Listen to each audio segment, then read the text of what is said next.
जय योगेश्वर। आज मैं जो कहानी कहने जा रही हूँ यह एक बाल कथा है। इसका नाम है प्रामाणिक ससा। कहानी ऐसे स्टार्ट होती है। सुंदर कोमल छोटा सा कोना, वन देवी का जैसे खिलौना, लंबे कान डरपोक बहुत, ज्यादा कूदे कूदाकूद खूब। एक मनोहर सुंदर सा जंगल था। जंगल में बड़े बड़े वृक्ष थे। झरने का पानी बहता जंगल के सौंदर्य को निखारता था। जंगल में एक सुंदर तालाब भी था।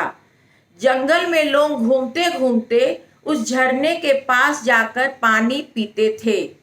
सभी एक दूसरे से बात करते और एक दूसरे की खबर लेते थे।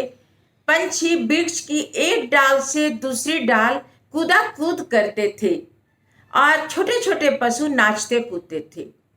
इस सभी पशु पंछियों में एक छोटा सा ससा था। उसका नाम बंटी था। वह दिन भर खेलता रहता था। जंगल के सभी लोगों का वह बहुत प्यारा था। सभी उसे प्यार से कहते थे, सस्सा राना तुम हो बहुत ही सियाने। सफेद सफेद रुई के जैसे लंबे लंबे कान, छलांग मारकर दौड़ते तब, सुंदर आपकी शोभा तब। पर वह बहुत ही सत्यवादी था। इसी कारण वह गुनाहों में आते हुए भी सभी लोग उसे माफी बख्शते थे। हरियाली घास देखकर वह भूख न रहने पर भी दौड़ जाता था खाने के लिए। जब बगीचे के मालिक उसे देखते तो भगा देते थे। कई बार रात के वक्त भी खाने के लिए वह बगीचे में जाता। सुबह होते ही बगीचे के रखवाले उससे पूछते कि तुमने घास खाई है, तो सत्य बता देता कि हाँ, मैंने आपके बगीचे की घास खाई है। सत्य बोलने के कारण उसकी रखवाली करने वाले उसे माफ कर देते थे, लेकिन बार बार ऐसा होने से उसे निकाल देते थे और बंटी भाई को भूखे ही रहना पड़ता था। तब वह भूख के मारे गुस्से से आहे भर के कहता कि ए बगीचे के रखवाले, यदि मेरी बाड़ी होती, मेरा बगीचा होता, मैं किसी को भूखे नहीं जाने देता। यह सब काकू कौवा पेड़ पर बैठे बैठे देखा करता था। उसने बंटी से कहा कि कितना अच्छा होता कि तुम भी एक बाड़ी बनाता। बंटी काकू कौवा की बात उसके गले उतर गई और वह बाड़ी बगीचे बनाने के काम में जुट गया। वह एक छोटा सा फावड़ा बाजार में जाकर खरीद लाया।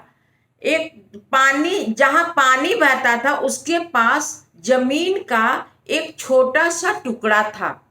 उसने सपाट जमीन की खुदाई की और जब वह अनाज बोने लायक हो गया तो उसमें गेहूं के दाने बोए। गेहूं के दाने बोकर उसे ऊपर से मिट्टी डाल दिया, उसमें पानी डाला। इस प्रकार बंटी खूब मेहनत करने लगा और वह रोज बाड़ी में जाकर काम करने लगा। पानी डालता था, निकम्मी घास निकालता था और बगीचे का देखभाल करता था। इस प्रकार वह बाड़ी के काम करने में बहुत व्यस्त हो गया। वह रोज सवेरे जल्दी उठकर बाड़ी में बगीचे में जाता और देखता कि पौधे बड़े हुए हैं कि नहीं। धीरे धीरे गेहूं का छोटा छोटा पौधा लहराने लगा, लेकिन अभी भी वह कच्चा डुंडे ही था। एक दिन सुबह बाड़ी से अनेक प्रकार की आवाजें आने लगी। बंटी ने आँख खोलकर देखा तो गेहूं के डुंडे सभी पंछी खा रहे थे। उसमें काकू कौवा, हरी मुर्गी और खीलू गिलहरी थी। सभी पत्ते, डालियां और गेहूं के डुंडे फटाफट खा रहे थे। यह देखकर बंटी को बहुत जोर से गुस्सा आया और वह चिल्लाया, भागो यहाँ से। तभी उसे याद आया कि मैं तो कहता था कि यदि मेरे बगीचे होते तो मैं किसी को भूखा नहीं जाने देता। और वह सभी को गेहूं खाने दिया और खुशी से गाने लगा, राम की चिड़िया राम का खेत, खा लो सब भर भर पेट। तो अब ससे को मन में संतोष समाधान हुआ कि हमारी बाड़ी में सभी लोग खाए और मेरा मेहनत सफल हुआ। पर काकू कावा और हरी मुर्गी खिलू गुलहरी को बहुत दुख हुआ। उन्हें लगा, उन्हें बंटी को बोला कि मैंने तुम्हारे मेहनत का खा लिया, तुझे कितना मेहनत करना पड़ता है। तो अब कौवा, मुर्गी और गिलहरी ने बोला कि मैं तुम्हारे लिए फिर से बीज बोएंगे। गिलहरी ने कहा कि मैं पानी डालूंगी। मुर्गी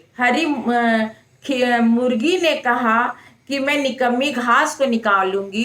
इस प्रकार सभी ने नए बाड़ी बनाने की शुरुआत की। यह सब देखकर बंटी बहुत खुश था।